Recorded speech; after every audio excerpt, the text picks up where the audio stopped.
ही घटना घडली त्या दिवसापासून राज्याच्या मुख्यमंत्री, दोन्ही उपमुख्यमंत्री आम्ही सगळ्यांनीच ठरवलेलं होतं, कुणालाही त्या हायगाई करायची नाही. जे दोषी असतील, जे कोणी त्याच्याशी संबंधित असतील, कुणीही असलं तरी त्यांच्यावर कारवाई करायची.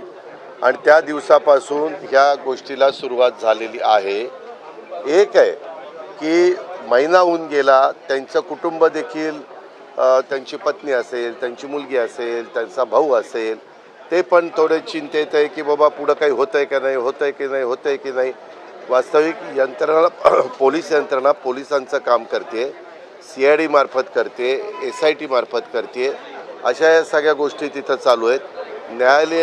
न्यायाधीशांच्या मार्फत देखील त्याची चौकशीच्या बद्दलचे स्वतः मुख्यमंत्र्यांनी शब्द दिलेत. आम्ही सगळ्यांनी तिथं अशी भूमिका घेतली, जे कोणी दोषी असतील त्यांना अजिबात त्याच्यामध्ये थारा द्यायचा नाही. कारण ही निगृण हत्या ही शिवशाहू फुले आंबेडकरांच्या महाराष्ट्रामध्ये कुणीच खपून घेणार नाही. आणि त्याच्यामुळं कुणीही दोषी असेल तर त्यांचे धागेदोरे चौकशीमध्ये मिळाले तर त्यांच्यावर ॲक्शन घेतली जाणार आहे. हे स्वतः एकनाथराव शिंदेंनी पण काल का परवा साताऱ्यामध्ये सांगितलं. ज्यावेळेस पत्रकार मित्र तुम्ही आम्हाला वेगवेगळ्या ठिकाणी प्रश्न विचारता तेव्हा मी पण सांगितलं आहे आणि राज्याच्या प्रमुखांनी पण सांगितलेलं आहे. खरोखरीच ही घटना अतिशय निगृण आणि माणुसकीला काळीमा फासणारी अशा प्रकारची आहे. ह्यामध्ये कुणी सत्ताधारी पक्षाचा असो, विरोधी पक्षाचा असो, कुणी त्रयस्थ असो, ज्याचा राजकारणाशी संबंध असेल नसेल तो असो, त्याला कुठलाही थारा दिला जाणार नाही. बीड जिल्ह्यामध्ये कायदा आणि सुव्यवस्थेचा प्रश्न निर्माण झाला आहे. परळी बंद वाल्मीकरणासाठी होती. अख्ख्या परळीमध्ये सर्वजण म्हणजे रॉकेल ओतून अंगावर घेण्यापर्यंत प्रकार घडले. पालकमंत्रीपदासंदर्भात तिथं अतिशय चांगले SP पाठवलेले आहेत. पत्रकार मित्रांनो, तुम्ही पण चौकशी करा की यावेळेसचा पाठवलेला SP कडक आहेत की नाही.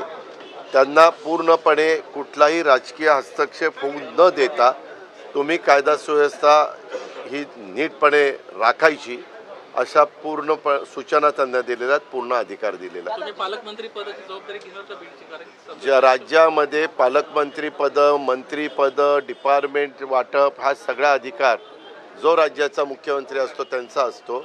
पाठीमागच्या काळामध्ये एकनाथराव शिंदेंच्याकडे तो अधिकार होता, कारण ते राज्याचे प्रमुख होते. आता सर्वांनी आम्ही देवेंद्र फडणवीस साहेबांना मुख्यमंत्री केलेलं आहे, त्याच्यावर त्यांचा अधिकार आहे.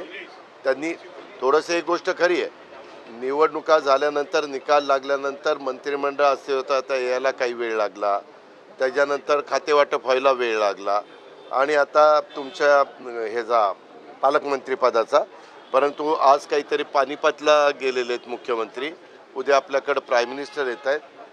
दुपारपासून उशिरापर्यंत त्यांचे कार्यक्रम आहेत. उद्या सगळ्या आमदारांना आम्हाला ते भेटणार आहेत, त्यांनी वेळ पण दिलेला आहे.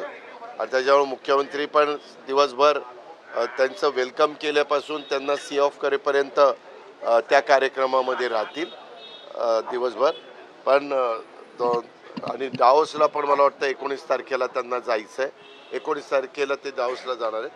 त्याच्या आधी निश्चितपणे मुख्यमंत्री पालकमंत्री पदाच्या जबाबदाऱ्या वेगवेगळ्या मंत्र्यांना देतील.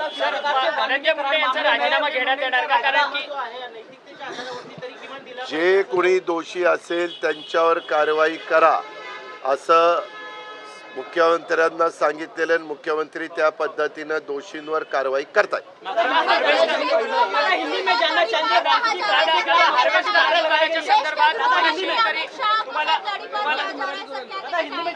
शेतकरी भेटलेले होते हार्वेस्टर अनुदानामध्ये घोटाळा झाल्याच्या संदर्भात तत्कालीन कृषी मंत्री धनंजय मुंडे यांच्या जवळचे वाल्मिक कराडांनी पैसे घेतलेत शेतकऱ्यांकडून. त्या संदर्भात हे आरोप केले गेलेले आहेत, त्याची चौकशी करण्यात यावी.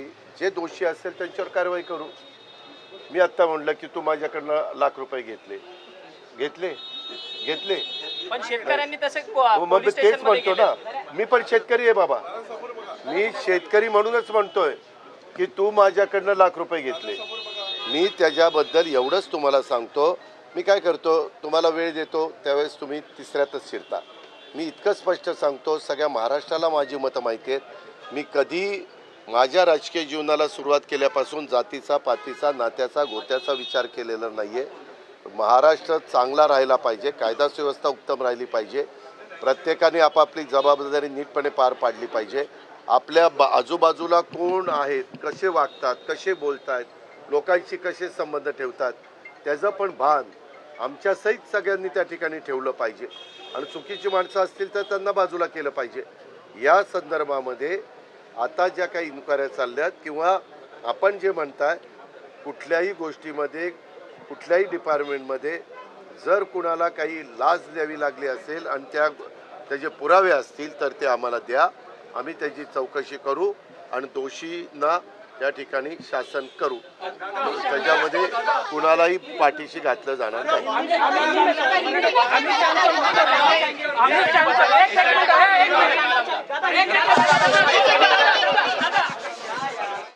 तर आपण पाहिलं उपमुख्यमंत्री अजित पवार हे बोलत होते या प्रकरणामध्ये सरपंच संतोष देशमुख हत्या प्रकरणामध्ये जे पण कोणी आरोपी असतील त्यांची हयगय केली जाणार नाही असं आश्वासन त्यांनी दिलेलं आहे. तर दुसऱ्या बाजूला आपण पाहतोय परळीमधली दृश्य, कराडवर नको का लावल्यानंतर समर्थक आक्रमक झालेले आणि ज्या पद्धतीने सकाळी एका तरुणीने आत्मदहनाचा प्रयत्न केला तसाच आत्मदहनाचा प्रयत्न या तरुणांकडनं होत असल्याचं आपण पाहतोय.